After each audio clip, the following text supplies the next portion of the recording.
dúvidas, o episódio foi equivalente ao arco inteiro do festival escolar Haruwardo Dodo, meu querido e minha querida Kohai, sejam muito bem-vindos para mais um vídeo, onde hoje vamos falar sobre Boku no Hero Academia. Esse é o episódio de número 87, onde irei ressaltar tudo que eu achei, como foi o que eu gostei, porque esse episódio foi lindo, cheiroso, maravilhoso. Eu diria que esse episódio ele foi bom porque ele apresenta algo bem diferente, né, os Pro Heroes. Foi legal ver, digamos, que o Endeavor no Top 1, a gente vê a aparição, a presença do Hawks. A gente vê também os outros heróis que estão ocupando as demais posições, como a Mirko, digamos que o Eda Shoto, a gente viu o que aconteceu com o Number 3, então tá bem legal, eu acho que foi bem interessante isso, porque mostra, digamos que todos os heróis pós-era All Might, digamos que quem está ocupando tal posição. Então tem meu elogio porque esse arco vai ser sensacional. Para todo caso, além de falar um pouco sobre essa parte, eu diria que o episódio como um todo, ele foi focado inteiramente nessa parte. Vai ser muito focado, digamos que esses episódios no novo número 1, do Endeavor junto do Hawks. Então, eu diria que o vídeo vai ser mais focado, digamos que nisso, digamos que na Billboard Heroes Japan. Para todo caso, eu devo já ressaltar, talvez, que a parte ali do Kota, da Eri, foi fofinha, só que aquilo eu posso falar bem no final do vídeo, não preciso comentar agora. Então, já de primeira impressão, se você quer saber algo, o que eu mais gostei desse episódio, eu acho que foi a intensidade que começou bem o arco. Ele já deu um plot interessante envolvendo os gnomos, a gente viu um final que dá hype, além de ser Pro Heroes. Isso já deixa o arco mais empolgante, ainda mais pelas condições que foi apresentada, a conversa do Hawks com o Endeavor, então não tem como, você já fica, digamos que cativado, vendo, digamos que esse episódio, desde o começo até o final, e você já acha um arco superior aos demais que foram apresentados. Então eu diria que esse arco tem tudo para ser fantástico e eu já gostei, foi um episódio que me cativou e me deixou interessado. Para todo caso, acredito que já vou dar umas dicas para vocês que não acompanham o mangá. Então, de todos esses heróis, eu só quero que você tenha em mente Endeavor, que obviamente é o novo number 1. Eu quero que você tenha em foco o Hawks, que vai ser um personagem bem carismático. E quero que você fique bem atento a Mirko, porque provavelmente na quinta temporada,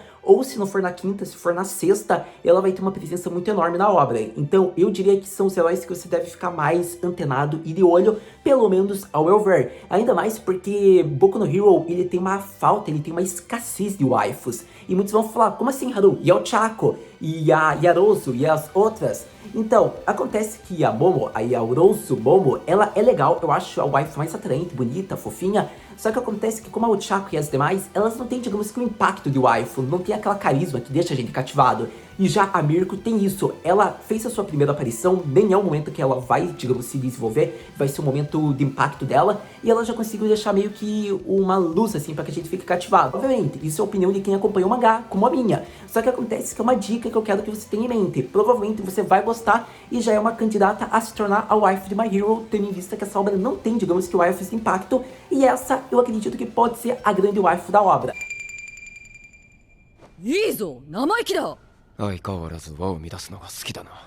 Para todo caso, eu achei legal a maneira como ela falou, o discurso dela, a personalidade, então já são breves comentários, minha fala, minha opinião sobre o que você deve ficar de olho, porque ela vai ter impacto nas outras temporadas, e é bom que você já fique de olho com a dica aqui do Senpai. Mas, para todo mundo, já falei o que eu queria aqui sobre essa primeira parte aí dos 10 heróis. Eu acredito que também um herói bem legal é o Shide Hero, mas não estamos falando do meu querido Naofumi, estamos falando do Crusto. Ele é bem interessante, ele era um fã do Oromaito, tanto que ele fala: eu queria ter visto você por tanto tempo, Oromaito, por que você teve que se aposentar tão cedo agora? Eu gostei desse herói, ele foi legal, o Eda Shoto também é legal. A gente vê que o Number 3, digamos lá, que eu não lembro do nome, mas que deu uma lição no Bakugou quando foi fazer o estágio lá, ele é interessante também, só que devido aos ferimentos, né, do incidente de Camino, a gente viu que ele teve que fazer uma pausa no trabalho e isso fez com que a aprovação dele ficasse muito alta. Tanto que ele foi o primeiro colocado, assim, digamos que em aprovação na opinião do Hawks. Para todo caso, são um olhar bem breve aqui que eu queria falar sobre essa parte, porque a partir de agora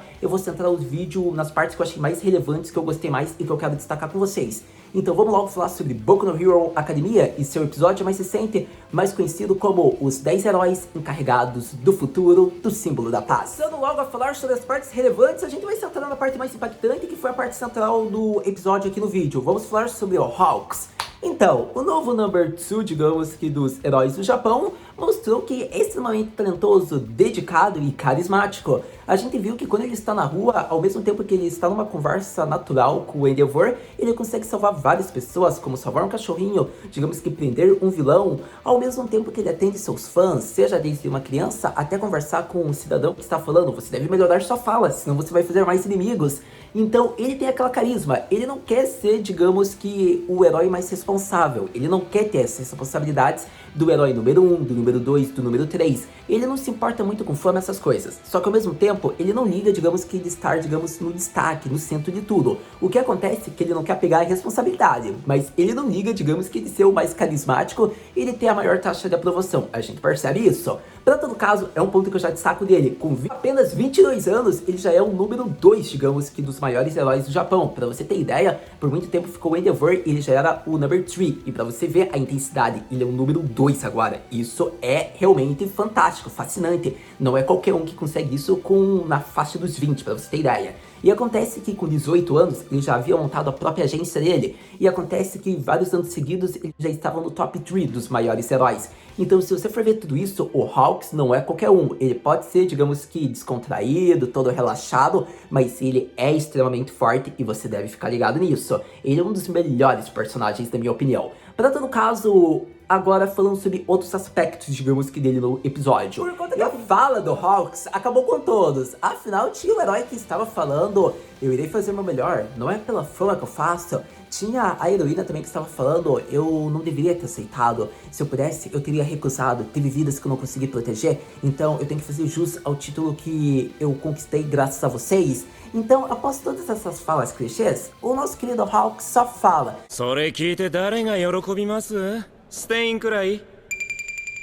ficaria feliz em ouvir essas falas clichês de vocês. Vocês acham que vocês estão falando isso para quem? Para o Stan? Vocês querem a aprovação dele? É isso? E acontece que foi sensacional, porque nessa cena eu ri pra caramba, porque tipo, ele trouxe o nome de Stan, né? Um problemático vilão, digamos que da segunda, terceira temporada, e acontece que ter lembrado isso fez com que todos ficassem quietos.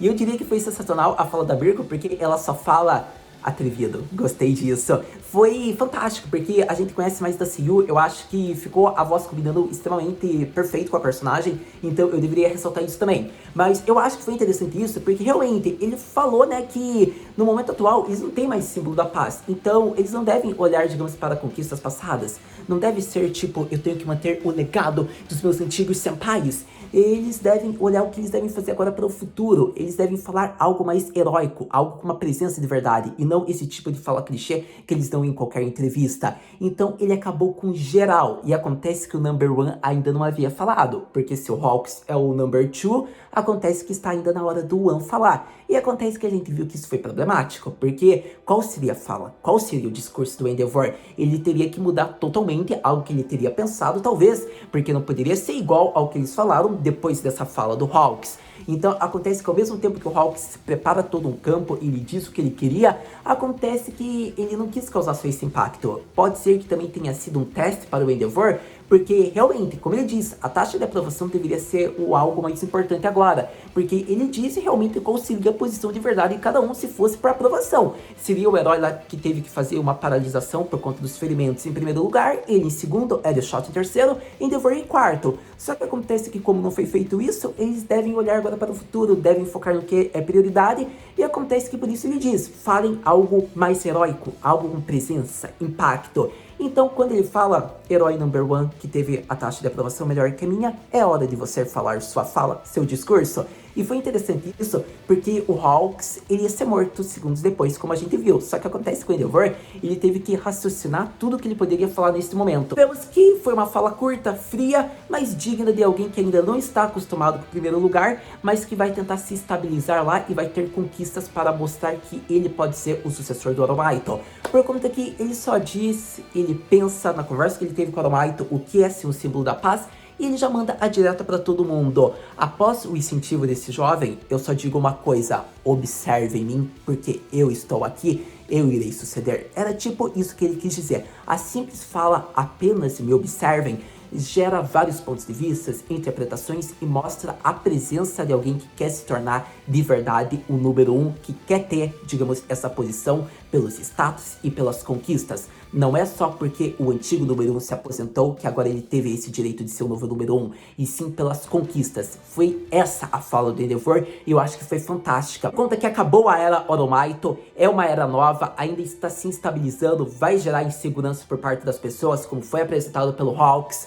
E acontece que eles realmente têm que mostrar, digamos, impacto, presença de heróis, só que acontece que isso vai afetar muito. Não existe, não tem um novo Oromaito no momento atual. Na verdade, não vai existir um novo Oromaito. O único herói que eu diria que tem a carisma, talvez, no momento atual que a gente vê, é o Hawks ou é apenas o Mirio. Eu não vejo, digamos, que nem o protagonista, nem os personagens principais, digamos, com a aura do Oromaito. Então não vai ter um símbolo da paz, um herói grandioso, uma lenda como Oromaito. Vai ter heróis que vão se estabilizar, vão ser tão famosos quanto, vão ser heróis fantásticos, mas não vai ter heróis, digamos que com aquela carisma. Não estou desmerecendo os outros, nenhum protagonista, mas estou dizendo um fato. Vai levar tempo para ter um novo Oromaito, e isso se tiver. É algo que eu quero deixar bem claro no vídeo. Mas, para todo caso, a gente vê daí que realmente a fala do Endeavor foi fantástica. Eu acho que ele merece isso, porque a partir de agora a gente vai ver muito desenvolvimento do Endeavor com o passar do tempo, episódios, temporadas. Eu acredito que vai ser legal isso. Ele reconhece sua culpa, reconhece seus erros. Eu não odeio mais o personagem do Endeavor como eu odiava, por exemplo, na segunda temporada. Eu acho justo ele ser perdoável. Obviamente é algo que vai ir de caso para caso. Tem pessoas que ainda não gostam dele e eu entendo, tudo bem. Mas é um personagem que você deve olhar com uma outra perspectiva. Ele tá, digamos que, reconhecendo seus erros. Ele está tentando melhorar. E acontece que como ele vai ter, digamos que a posição de número 1, acontece que várias dificuldades, várias responsabilidades vão vir também. Porque o número 1 é diferente do número 2. E isso é algo que deve ser exaltado nesse momento. O que eu devo enfatizar aqui, já para dar uma conclusão aqui nessa parte do Endeavor, eu acho que a dedicação dele chega ao extremo, digamos que para ser comparável ao do Oromaito. O Oromaito pode ser uma lenda, só que acontece que por mais que o Endeavor seja o oposto do Oromaito, que ele não tem aquela áurea brilhante como uma carisma, um símbolo da paz, acontece que ele é o novo número 1. E acontece que ele tem esforço, ele tem dedicação e ele pode se equivaler ao Oromaito por tudo isso.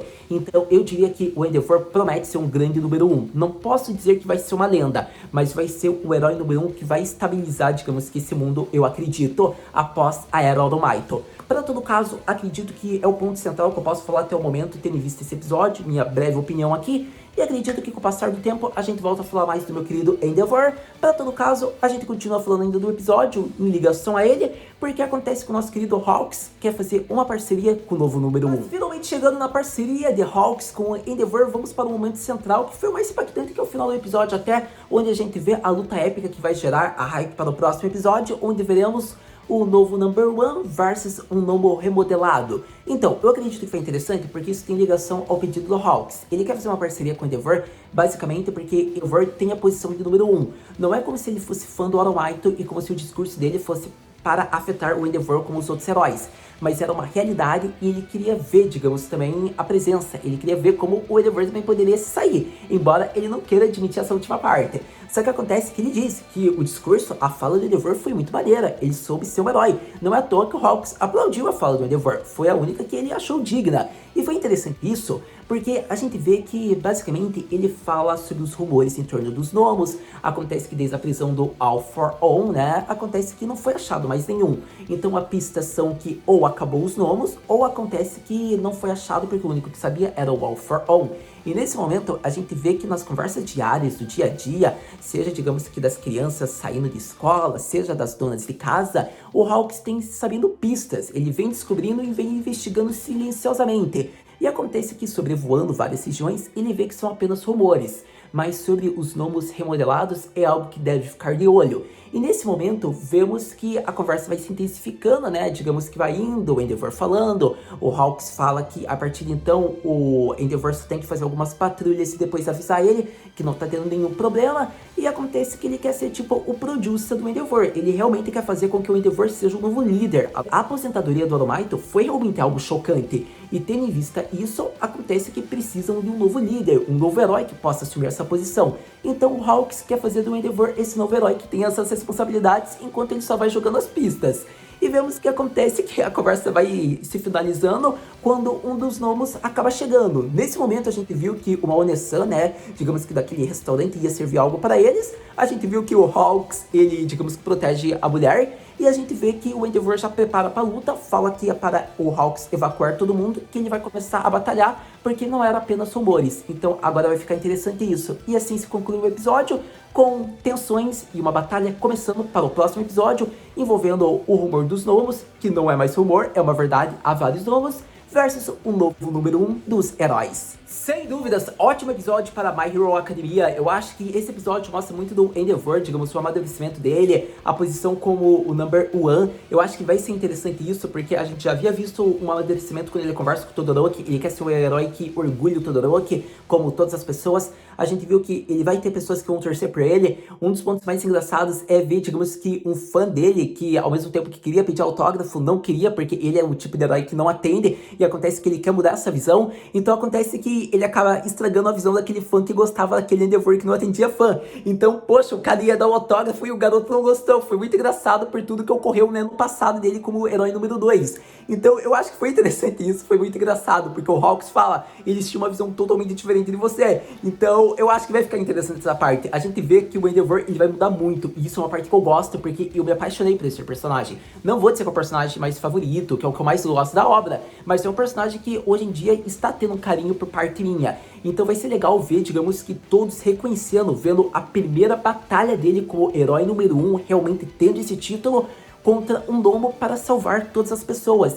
Então eu acho que pode ser um despertar de um novo herói que estabilize, digamos, que a era pós-All Might. Então promete isso e eu tô muito empolgado. Para todo caso, eu acredito que o Hawks fez sua aparição. A partir de agora a gente vai ver muito dele, digamos que na obra de My Hero Academia. É um herói que é totalmente fantástico, eu gosto desse personagem, então tá aí a dica, vocês vão gostar dele. Para todo caso, além de tudo isso, eu acho que agora a gente vai para a parte central aqui, que é sobre a Eri-chan. Então, basicamente, sendo honesto, ela vai viver lá na UA, por conta que ela tem que ficar sob cuidados, né, por conta da individualidade dela, né, então o melhor é colocar ela mesmo na UA, tendo em vista que a pessoa lá, né, o Yakuza que tinha laços com ela ainda não conseguiu despertar, então vemos que vai ficar sob a tutela do Aizawa, junto da Big Tree, que é o Sun Eater, que é a Nejiro e o nosso querido Mirio. Então foi bem legal essa parte, a gente vê tudo isso, que ela logo vai começar a treinar sua individualidade, e vemos que o Sun Eater tá bem empolgado, né, porque ele é bem amigo do Mirio, né, o melhor amigo, o Mirio é tipo aquele brilho pra ele, então, como ele diz, logo ela vai poder fazer com que o invencível herói volte novamente. Então o Mirio diz que ele tá empolgado com isso, né, porque realmente a chave para o Mirio ter a sua individualidade é a Eri, e eu acho que quando isso acontecer, pode ser um dos maiores momentos de tensões de My Hero Academia. Então eu acho que vai ser legal quando o Mirio tiver a individualidade dele novamente, graças a Eri, com o treino que ela vai receber do Aizawa. Para todo caso, acredito que tendo falado dessa parte, vamos para uma parte muito fofinha do episódio também. Eu acredito que a parte do Kota, a aparição dele novamente, o personagem que foi muito importante, foi a primeira pessoa em questão, assim, que o Midoriya salvou, embora não foi a primeira pessoa, né, porque o Midoriya já salva pessoas desde a primeira temporada, desde os primeiros episódios, mas eu digo assim, uma pessoa com presença de herói, eu digo, para o Midoriya. Então o Kota foi a primeira pessoa que deu uma carta para ele, o Midoriya fala que ele guarda aquela carta como tesouro, a gente viu que o Kota, ele se inspira no Midoriya, é o herói dele, porque ele comprou tênis vermelhos inspirados no Midoriya, então o Midoriya disse que é igual o dele, então eu gostei dessa parte, a gente vê a importância, o impacto, a presença que o Midoriya teve na vida desse garoto. Parece que é muito fofinho isso, porque não tem como você não lembrar dos acontecimentos, de tudo que o Midoriya fez, a presença que o Midoriya tinha naquela época, ele ainda não tinha o controle total, então eu digo que foi uma das minhas lutas favoritas, eu acho que foi tão legal ou tão impactante quanto a luta da quarta temporada, eu posso ser honesto. Eu até diria que a luta, talvez, em que o Midoriya salvou o Kota, teve até mais impacto na minha opinião, mas eu diria que ambas são fantásticas. Eu diria que para o amadurecimento do protagonista, a luta da Eri é melhor, só que a luta do Kota, cara, aquilo ali mexe comigo até hoje. Mas para todo caso, não tem uma luta melhor ou pior, ambas são fantásticas e eu quero deixar isso bem claro no vídeo. Mas para todo caso, foi legal ver que eles trouxeram, digamos que, a primeira pessoa que teve um olhar do Midoriya como herói. A gente vê daí nessa temporada o Kota, a gente lembra da Eri, então sério, o Midoriya sabe salvar as crianças. Mas, para todo caso, acredito que praticamente eu exaltei tudo que eu queria aqui sobre esse episódio de My Hero Academia. Então a gente já vai para aquela pergunta clássica. Haru-senpai, o que podemos esperar para o próximo episódio de Boku no Hero Academia? Para o próximo episódio de Boku no Hero Academia, minha querida senhorita e meu amado Kohai, eu devo enfatizar algo bem interessante e relevante antes, que é uma diferença, digamos que, do anime para o mangá. Se eu não me engano, o momento que o protagonista fala com o Kota, a Eri estava presente na cena. Eu posso estar me equivocando? Se eu estiver, gostaria que você me dissesse nos comentários, porque eu não me lembro dessa cena do mangá. Eu quero realmente saber se é uma diferença ou se eles foram fiéis. Realmente, o Midori só se encontra com o Kota? A Eri não estava na cena do mangá? Ou a Eri estava na cena do mangá e a produção preferiu cortar essa parte, digamos que no anime, e só focar no protagonista com o Kota? Se for isso, vocês podem me dizer, porque eu acho relevante, porque a Eri, digamos que teve seu palco, sua presença no começo do episódio, só que eu achava que no mangá ela continuava, digamos que na cena, se eu não me engano. Então essa parte realmente pode ter sido adaptada de uma outra forma, uma forma diferente. Eu acredito que a parte que eles apresentam a Eri pode ter sido que tenha sido no dormitório, ou pode ser que realmente foi naquele local ali, antes deles irem para o dormitório, e daí pode ser que eles tenham sido fiéis. Ou pode ter sido que tenha tido uma diferença. Mas se eu não me engano, eu acho que a Eri e o Kota estavam no mesmo local quando Midoriya fala pro garoto. Mas tudo bem, se for uma diferença, se não for, eu só gostaria que vocês me dissessem pra eu saber se eu tava realmente correto, que teve uma diferença, se eles alteraram a adaptação do mangá ou se realmente eles foram fiéis. Mas, para todo caso, falando agora sobre o próximo episódio, o que podemos esperar. Então, eu acredito que vai ser a luta do Endeavor, digamos que contra o Lobo. Eu acredito que eles devem focar isso praticamente o episódio inteiro, tendo em vista que esse arco possivelmente pode ser rápido, tem poucos episódios, se formos notar de My Hero, a temporada 4 já tá acabando. Então, eu diria que vai focar um pouco no Hawks, talvez foque na inspiração do Endeavor, digamos que nos motivos porque ele quer continuar sendo o grande número 1, os motivos que ele quer ser um herói que orgulhe todo mundo. Então, eu diria que vai ser uma luta bem intensa, que a gente vai ver motivos, a mentalidade de alguém que é o novo número 1, a gente vai ver também o lado do Shota Todoroki, a gente vai ver o Midoriya, a gente vai ver o próprio Oromaito, a reação dele diante dessa luta, a gente vai ver esse Nomo, se ele é diferente dos demais, se ele é mais poderoso. Então promete, porque está na hora do Endeavor mostrar a sua presença como novo número 1 agora, para derrotar esse Nomo. Então eu acho que o próximo episódio vai ser fantástico, e você já sabe, né? Assistindo o próximo episódio, lendo o próximo capítulo, a gente conversa. Muito obrigado por ter visto esse vídeo até agora. A gente se vê no próximo vídeo de Boku no Hero Academia Mata, né?